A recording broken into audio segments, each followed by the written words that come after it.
हम हम कोरोना काल में आज पृष्ठीय रसायन जो कि कक्षा 12 का एक बहुत ही महत्वपूर्ण पाठ होता है। ये उन बच्चों के लिए है जो थ्योरेटिकल बेस पे पढ़ना चाहते हैं, या फिर मैं कहूँ जिन्हें मैथमेटिक्स से डर लगता है, या बेशक बायोलॉजी वाले बच्चों को हम लोग ले लेते हैं। ठीक है, तो उस बेस पर हम लोग आज पृष्ठीय रसायन जो कि कक्षा 12 का पाठ है,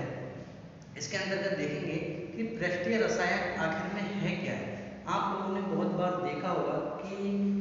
बहुत सारी चीज़ें, जैसे मैं कहूँ कि कोई गेंद है, उस गेंद को अगर अपन तेल के अंदर डालते हैं, ठीक है, तो तेल के जो कण होते हैं, पार्टिकल्स होते हैं, वो गेंद के चारों तरफ जुड़ जाते हैं। जबकि अपन लोग किसी चौक को स्याही के अंदर डुबोते हैं, ठीक है, तो वहाँ पर जो स्याही के जो कण होते हैं वो चौक के ऊपरी पृष्ठ यानी कि पृष्ठ के ऊपर और पृष्ठ के अंदर की तरफ, जैसे मैं कहता हूँ कि ये चौक है और इस चौक को जब मैं स्याही के अंदर डुबोऊंगा तो स्याही के जो पार्टिकल्स होंगे वो इसके ऊपरी पृष्ठ पर यानी कि इसके जो अंतरा पृष्ठ है उस पर और इसके अंतर्गत दोनों जगह पर फैल जाएंगे या मिल जाएंगे। तो इसी बेस पर हम लोग देखते हैं कि जो हमारा पृष्ठीय रसायन वो है क्या है रियल में। तो देखो भाई, पृष्ठीय रसायन रसायन विज्ञान की वह शाखा है जिसके अंतर्गत हम ठोस तथा द्रव की सतह पर, यानी कि या तो मैं एक ठोस ले लूँ या मैं वाटर सॉल्यूशन ले लूँ या फिर कोई और चीज़ ले लूँ, यानी कि ठोस और द्रव की सतह पर या उसके अंतरा पृष्ठ यानी कि जो सरफेस है उस पर होने वाली क्रियाओं का, यानी कि अभिक्रियाएं हैं, जैसे अधिशोषण अवशोषण का अध्ययन मैं करता हूँ या जिसका अध्ययन किया जाता है उसे हम पृष्ठीय रसायन कहते हैं। पृष्ठीय रसायन मुख्यतः दो चीजों में होता है, या मैं कहूँ कि हम उसके अंतर्गत तीन चीजें ले सकते हैं। पहला है अधिशोषण, दूसरा है अवशोषण, तीसरा है अधिशोष। तो देखेंगे भाई हम कि क्या होता है अधिशोषण। मान लेते हैं कि हमारे पास कोई सॉल्यूशन है, ठीक है, या एक और सॉल्यूशन है, किसी चीज का द्रव का विलयन है। हम क्या करते हैं उसके अंतर्गत कोई हैवी चीज जैसे आयरन पार्टिकल्स या कोई लोहे की गेंद उसको डालते हैं। जब आप उसको देखोगे, ठीक है ना, तो वहां पर लोहे की जो गेंद होगी उसके चारों तरफ यानी कि जो उसका अंतरा पृष्ठ है, जो उसकी सतह है या उसका सरफेस है, वहां पर छोटे छोटे पार्टिकल्स आपस में जुड़ जाते हैं। तो ये जो होने वाली घटना है यानी कि पृष्ठ के ऊपर जो घटना हो रही है उसको हम लोग क्या बोल रहे हैं, अधिशोषण। यानी कि अधि का मतलब है अपने अंदर अधीन करना, यानी कि उसको अपने सरफेस पर एब्जॉर्ब करना। ठीक है, इसके बाद हम लोग देखते हैं जो हमारा चारकोल होता है या सिलिका जेल जो होती है वो अधिशोषण का कार्य करता है। चारकोल का उपयोग हम लोग हमारे माउथ वगैरह में से जो गंदगी होती है फेशियल के तौर पर हम लोग यूज करते हैं, और जो सिलिका जेल जो होती है उसका उपयोग हम किसी वस्तु को वायु निरोधी या मैं कहूँ एयरलेस बनाने के लिए हम लोग करते हैं। आप लोगों को पता है कि जो इलेक्ट्रॉनिक चीज़ें होती हैं, ठीक है, जब उनको पैक किया जाता है तो उनके अंदर सिलिका जेल की एक छोटी सी पुड़िया डाली जाती है जिसके अंदर चीनी के छोटे छोटे क्रिस्टल्स टाइप में स्ट्रक्चर्स होती हैं, वो सिलिका जेल होती है या सिलिका के क्रिस्टल्स जो होते हैं वो होते हैं। अब आप लोग देखेंगे कि जो क्रिस्टल्स है उनका कार्य क्या है, तो आपको पता है वायुमंडल के अंतर्गत मॉइस्चर है यानी कि नमी है,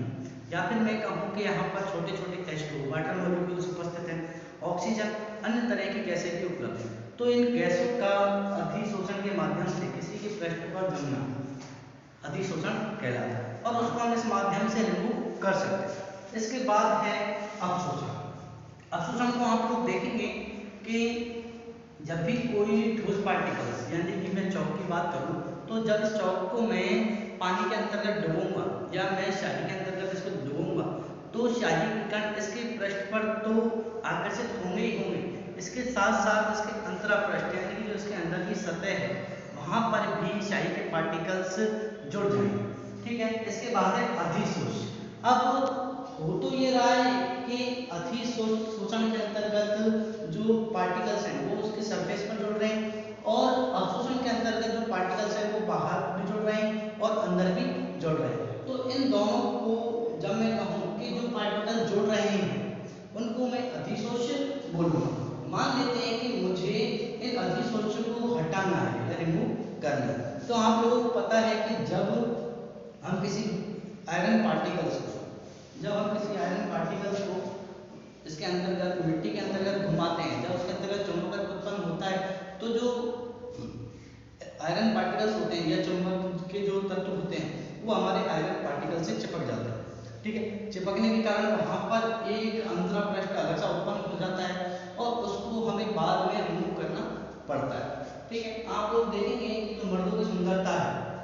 उसको या फिर हमारे जो मुंह पर कील वहाँ से दाग हो जाते हैं। ठीक है, तो हमारे यहाँ पर जो सैलून वाले होते हैं वो चारकोल के पेस्ट का उपयोग करते हैं जिसे हम लोग अपने मुंह वगैरह पर या हमारे बॉडी के स्किन पर लगाते हैं और वो एक काली पपड़ी की तरह हमारे मुंह से या हमारे बॉडी के जिस पार्ट पे लगाया गया है वहाँ से उसको रिमूव किया जा सकता है। इसके साथ ही हम लोग देखेंगे कि जो हमारे अधिशोषण है, अधिशोष्य वह पदार्थ जो ठोस एवं द्रव की सतह पर आकर्षित होता है, जैसे लोहे की वस्तुओं में चुंबक उत्पन्न होने पर चुंबक के कणों का जुड़ना, ये एक तरह से अधिशोष्य। अब अगर मैं बात करूं अधिशोष्य और अवशोषण में अंतर है, ठीक है, तो मैं यहाँ पर देखूंगा कि जो हमारा अधिशोषण है और अधिशोष्य उसके अंतर्गत जो घटना है, यानी कि मैं कहूँ अधिशोषण की जो घटना है वो केवल और केवल पृष्ठ पर होती है, जबकि अवशोषण की जो घटना है वो पूरे माध्यम पर होती है। यानी कि अधिशोषण क्या है, केवल और केवल सरफेस पर होता है, जबकि अवशोषण जो होता है पृष्ठ पर तो होता ही है, पृष्ठ के साथ साथ अंदर की तरफ भी होता है। अब बात करते हैं हम इसकी गति की, तो हमारी जो अवशोषण है वो केवल और केवल एक ही प्रकार की गति से चलती है, यानी कि मैं कहूँ कि जो प्रारंभ में इसकी जो गति होती है वो बाद में धीमी पड़ जाती है। जैसे ही मैंने किसी भी पार्टिकल्स को किसी भी सॉल्यूशन के अंतर्गत डाला, ठीक है, तो डालते ही सबसे पहले जो अवशोषण की क्रिया होगी, ठीक है, वो बहुत तीव्र गति से होगी, लेकिन बाद में वह धीमी पड़ती जाएगी और एक साम्य स्थापित हो जाएगा, यानी कि इक्विलिब्रियम जो है वो स्थापित हो जाएगा। जबकि अगर मैं बात करूँ अवशोषण की, तो ये एक पूरे माध्यम के अंतर्गत होने वाली घटना है, या फिर मैं कहूँ ये एक ही गति से होती है। प्रारंभ में जब इसके अंतर्गत स्याही में डुबोया जाता है चौक को, ठीक है, तो चौक के जो पार्टिकल्स होते हैं या जो स्याही के पार्टिकल्स होते हैं वो चौक के चारों तरफ जुड़ जाते हैं और उसी वेग से, उसी गति से यहाँ पर इसके अंतर्गत भी जुड़ जाते हैं। अगर हम लोग इसकी दर की बात करें, जो रेट है उसकी बात करें, तो इसकी जो दर है वो निरंतर घटती जाती है।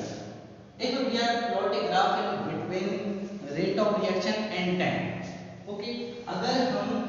अधिशोषण की दर r और t समय पर अगर एक ग्राफ खींचना चाहते हैं तो हमें एक ऐसा तक ग्राफ देखने को मिलेगा। ये ऐसा तक ग्राफ बताता है कि अभिक्रिया की जो गति है वो तीव्र से धीमी की तरफ हो रही है